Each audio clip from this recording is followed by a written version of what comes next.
এনসিপির প্রথম কর্মসূচি হিসেবে আমরা জাতীয় স্মৃতিসৌধে আমাদের স্বাধীনতা সংগ্রামের বীর শহীদদের শ্রদ্ধাঞ্জলি দিতে এসেছি। আজকে থেকে আমাদের যে আনুষ্ঠানিক কর্মসূচি শুরু হলো, জাতীয় নাগরিক পার্টি এনসিপির পক্ষ থেকে সারা দেশের সকল মানুষকে শুভেচ্ছা জানাচ্ছি। আমাদের এই ভূখণ্ডের জনপদের মানুষের যে লড়াইয়ের ইতিহাস রয়েছে, 1947 সালের আজাদির লড়াই থেকে শুরু করে 1971 সালের মহান স্বাধীনতা সংগ্রাম এবং 2024 সালের ছাত্র জনতার গণ অভ্যুত্থান, এই সকল লড়াইয়ের আকাঙ্ক্ষাকে ধারণ করেই আমরা নতুন বাংলাদেশ বিনির্মাণ করব এবং সেই লক্ষ্যেই এনসিপি কাজ করে যাচ্ছে। এবং আমরা বলেছি যে 1971 সালের মুক্তিযুদ্ধের মধ্য দিয়ে আমরা একটি স্বাধীন রাষ্ট্র পেলেও আমাদের যে সার্বভৌমত্ব, সেই সার্বভৌমত্ব বারবার হুমকির মুখে পড়েছে। আমাদের যে গণতান্ত্রিক প্রতিষ্ঠানসমূহ বারবার ভেঙে পড়েছে। আমরা একটি গণতান্ত্রিক সংবিধান গড়ে তুলতে পারিনি। একটি একদলীয় সংবিধানের মাধ্যমে ফ্যাসিজম এবং একদলীয় স্বৈরতন্ত্রের বীজ বপন করা হয়েছিল। ফলে আমরা বলেছি যে একটি নতুন প্রজাতন্ত্র আমাদের গড়তে হবে এবং তার জন্য একটি নতুন সংবিধান এবং গণপরিষদ নির্বাচনের প্রয়োজন। সেই জায়গা থেকে আমরা সেকেন্ড রিপাবলিকের কথা বলেছি এবং আমরা সেই লক্ষ্যে কাজ করে যাচ্ছি।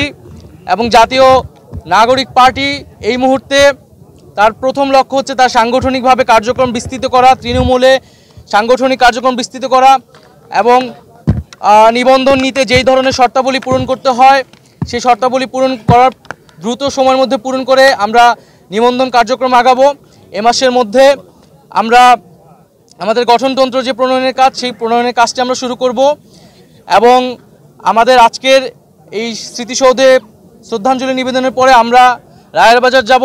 সেখানে আমাদের যে জুলাই অভ্যুত্থানে যারা শহীদ হয়েছে সেই শহীদদেরকে আমরা শ্রদ্ধা নিবেদন করব। শহীদদের প্রতি আমাদের যে 71-এর শহীদ এবং জুলাইয়ের শহীদ, তাদের প্রতি শ্রদ্ধা নিবেদন করেই, তাদের আত্মত্যাগকে স্মরণ করেই আমরা আমাদের যাত্রা শুরু করছি। গণতান্ত্রিক প্রক্রিয়াকে বারবার দীর্ঘায়িত করা হয়েছে। আমাদের এবার যাতে আর দীর্ঘায়িত না হয়, 24-এর গণ অভ্যুত্থান যাতে ব্যর্থ না হয়, পুরনো সংবিধান এবং পুরনো শাসন কাঠামো রেখে একটি নতুন বাংলাদেশ বিনির্মাণ সম্ভব নয়। কেবলমাত্র সরকার পরিবর্তন করেই আমরা কিন্তু আমাদের জনগণের যেই কল্যাণ সেটি সম্ভব নয়, প্রকৃত গণতন্ত্র বাস্তবায়ন সম্ভব নয়। সেজন্য আমরা বলছি যে আমরা যেহেতু এই 24 সালে গণ অভ্যুত্থান হয়েছে, ছাত্র জনতা রক্ত দিয়েছে, আমরা কেবল সরকার পরিবর্তন নয় বরং শাসন কাঠামো সহ পুরো সাংবিধানিক পরিবর্তন করে নতুন একটি বাংলাদেশের যাত্রা শুরু করতে চাই, যেখানে প্রকৃত গণতন্ত্র, ইনসাফ এবং সাম্য নিশ্চিত করা সম্ভব হবে। নাহিদ ভাই, জুলাই অভ্যুত্থানের যে হত্যাকাণ্ডের যে বিচার, সেটা কি গভর্নমেন্টের মধ্যে দেখতে চান, নাকি আপনাদের দলের পক্ষ থেকে কি ধরনের চাপ থাকবে আর কি, কবের মধ্যে আসলে দেখতে চান জুলাই অভ্যুত্থানের যে বিচার? আমরা জুলাই গণ অভ্যুত্থানে সংগঠিত যে গণহত্যা, সেই গণহত্যার বিচার দ্রুত সময়ের মধ্যে কার্যকর দেখতে চাই এবং বিচারিক প্রক্রিয়ার মাধ্যমে আওয়ামী লীগের রাজনৈতিক ফয়সালা এই বাংলার মাটিতে করতে হবে। এই জুলাই গণ অভ্যুত্থানে আমাদের প্রতিশ্রুতি ছিল যে যারা এই হত্যাকাণ্ডের সাথে জড়িত এবং যারা গত 15 বছরে নানা ধরনের জুলুম করেছে তাদের বিচার এই বাংলার মাটিতে হতে হবে।